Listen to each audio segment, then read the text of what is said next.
આ જીવને મનુષ્ય અવતાર મળવો દુર્લભ છે, સંતોનું સાનિધ્ય મળવું દુર્લભ છે, અને પછી સદગુરુનું સાનિધ્ય મળવું એથી વિશેષ દુર્લભ છે. કેમ કે અહીંયા માનવ અવતારે કદાચ કુટુંબ પરિવારને સંતાનો છે, તો બીજા શરીરોમાં કુટુંબ પરિવારને સંતાનો હતા પણ તોય સદગતિ હતી. જો માનવ શરીરને વિશેષ મળ્યું હોય તો સદગુરુનું સાનિધ્ય મળ્યું છે. અને એવા સદગુરુના સાનિધ્યમાં આજે જો કદાચ 2026ની સાલ સુધીના જો મહિમા થતા હોય તો એ સેવક સમુદાયને ખરેખર લાખ લાખ વંદન છે. કેમ કે સદગુરુના સાનિધ્યમાં જઈને કીધું તું કે લો મારું તન, મારું ધન, મારું શીશ અને મન આપ્યા પછી ગુરુ મહારાજે પાછું આવ્યું તો ગુરુ કોઈ દાડો ભિખારી નથી, એ તો દાતારો હોય દાતા. એટલે કીધું તું કે તનથી સેવા કરજો, મનથી ભજન કરજો અને ધનથી પરમારથ કરજો. 2026ની સાલનો જો મહિમા આવતો હોય ને તો આ ગુરુના વચને જઈ અને ચરણે જઈને વચન આપી એનું આ પ્રમાણ બોલે છે સાહેબ મારા. આ મહાનતા છે, આ વિશેષતા છે.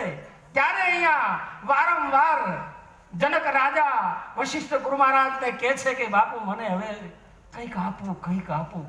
સમય આવશે એટલે આપીશ, સમય આવશે એટલે આપીશ. અને એવા સમયે જ્યારે કોઈ કે ભિક્ષુ વશિષ્ઠ ગુરુ મહારાજના સાનિધ્યમાં જઈને માગણી કરે છે, દીકરીઓના લગ્ન છે માટે મારે ધનની જરૂર છે, આપો મને.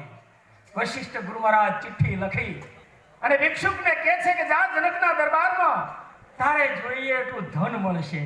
અને જ્યારે એ ચિઠ્ઠી લઈ અને ભિક્ષુક જ્યારે આવી અને ભરચક દરબાર ભરીને જ્યાં જનક રાજા બેઠેલા છે ને ત્યાં ચિઠ્ઠી આપે છે ને ચિઠ્ઠીને જોતા જ જનક રાજા પોતાનો પોશાક આવનાર ભિક્ષુકને પહેરાવે છે અને ભિક્ષુકનો પોશાક પોતે પહેરે છે.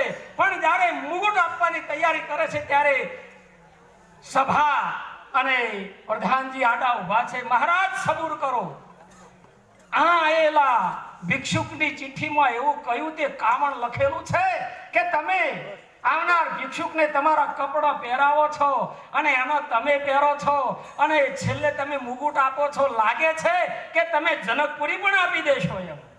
અને એ સમયે જનક રાજા કહે છે કે આ ચિઠ્ઠીની અંદર મારા ગુરુ મહારાજે એટલું બધું આપવાનું લખેલું છે ને કે આવી એક જનકપુરી તો નહીં પણ આવી અનંત જનકપુરીઓ આવનાર ભિક્ષુકની જોડીમાં આપી દઉં ને તો મારા ગુરુ આપે છે એના તોલે આવી શકે એવી બાબત નહીં. આ ગુરુનો મહિમા થઈ જાય.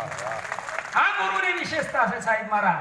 ત્યારે કીધું ન ધન રહે ન જોબન ગામ કે ઠામ, તુલસી જગમાં જસ રહે કરલે કિસી કામ. આ મળ્યું છે તો કોઈક આ બધું. અને ત્યારે કીધું મહાપુરુષે વિશેષ બસ બે ભાઈ હતા ને એક ભાઈ ઘણો ધનાઢ્ય હતો. કારણ કે આત્મજ્ઞાનના તો મહાપુરુષે વિશેષ છે. પણ આજનો 2026નો પ્રોગ્રામ સાંભળતા મને એક આ વાત યાદ આવે છે. ખરેખર આત્મજ્ઞાની મહાપુરુષો તો અમારે પૂરણરામ બાપુ, આત્મારામ મહારાજ, ભગવંતા ઘણા મહાપુરુષો છે. પણ આજની ઝલક મને જોતા, આજની થનગનાટ જોતા મને આનંદ આવે છે. એ પ્રસંગ યાદ આવે છે કે બે ભાઈઓ હતા ને એમાં એક ધનાઢ્ય છે, એક મજૂરી કરીને માંડ પોતાનું પેટીયું રળે છે. એમાં ધનાઢ્ય ભાઈ હતા ને એમને રૂપિયા રોણી સિક્કાના ભેગા થયેલા ને આવી કોઈ બેંકોની એ સમય સગવડ નહીં. એટલે પેલા રૂપિયા ઘરમાં ઘડામાં ભરીને દાટતા. એટલે મને રોણી સિક્કાના રૂપિયા ઘડામાં ભરી અને ખાડો ઘરમાં ખોદી અને ઉપર ઢોકણી ઢોકી અને દાટી અને પછી લેપ્યા અને એમ ઘરવાળાને બોલાયા કે ઓય આવો કે શું કરશે કે પ્રતિજ્ઞા કરો. કે શું પ્રતિજ્ઞા કરશે કે તમે મરો કે હું મરું પણ કે આ રૂપિયા કાઢવા કે કઈ વાત નહીં.